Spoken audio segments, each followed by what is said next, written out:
Steve Schmidt number 1. He was the first person to volunteer in late May of 2010 before I paid a visit to him and his wife Rona and their dog Molly at their home in northern New Jersey. This 60-year-old Steve Schmidt was born in the Bronx as the youngest of 3 children. Although he resides not too far from his birthplace, he is well-traveled, having lived in several states throughout his career, including stays in Texas and Ohio. I actually thought that the fact that I would eventually live in all 50 states, except that I realized I was running out of time, and I thought that I would actually have to be wheeled in a wheelchair from nursing home to nursing home.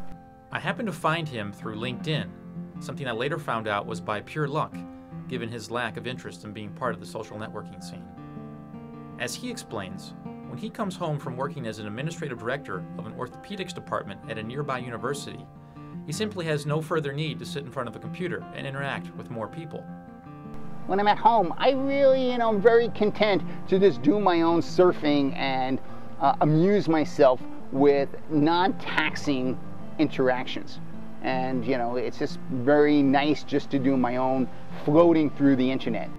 Rona, on the other hand, is a Facebook enthusiast who joined the site about a year ago in order to keep up with family members, but has since been enthralled with various game applications, such as the popular Farmville. And the idea is like when you farm, according to my wife, and if you plant your crops, if you don't harvest them at the right time, the crops die.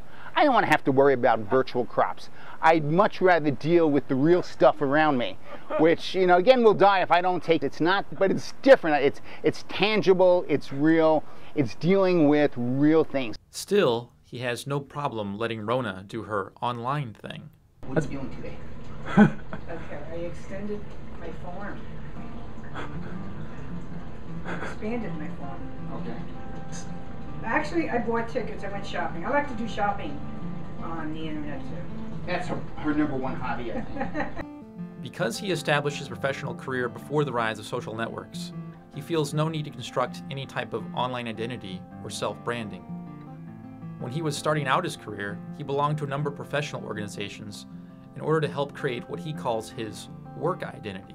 People know my work ethic, they know my values, they know what I can do, and I think I've always been seen as a serious, dedicated worker. He adds that if he were in a career field where it was critical to establish an online identity and a self-brand, such as the media industry, he would feel more of a need to do so. But this Steve refers to his field of academic medicine and healthcare administration as a, quote, narrow fishbowl, a fitting analogy for a man who has 9 fish residing in a 120-gallon tank in his family room. And probably the number of Steve Schmidts in that environment is not that large. I think that if I were in a different field or a different profession, and I think clearly if I was in media, I would have a need to establish a sole identifier for me, for that branding, that people would say, yeah, I am this guy. In my work, it just doesn't matter to me. It's, I guess, again, maybe if I were in mid-career or earlier, it would be a whole different component, but it's not one now. Although he has never thought of changing his name in any way, one of his sons decided to do just that by switching out his first name, Douglas, for Jasper. His son's decision made him reevaluate what kind of role the name can play in terms of being suited to a child's personality, especially after finding out the names of his grandchildren and how their parents chose them. After a period of time, the names just really seem so appropriate for the kids. So it's sort of interesting. I think the name in the child is this blend of personality and how the person handles it. He has had a couple of instances when people had mistaken him for another Steve Schmidt.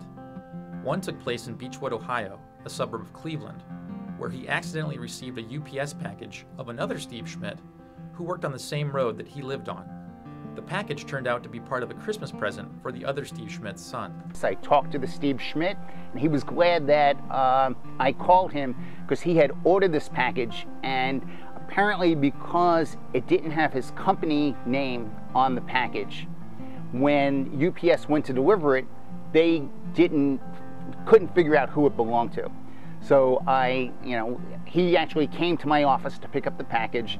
We just shared some humor at the fact that we were both Steve Schmidts. As did we, as well as some stories and some coffee and donuts on a late summer morning. And with one meeting under my belt, my project was well on its way.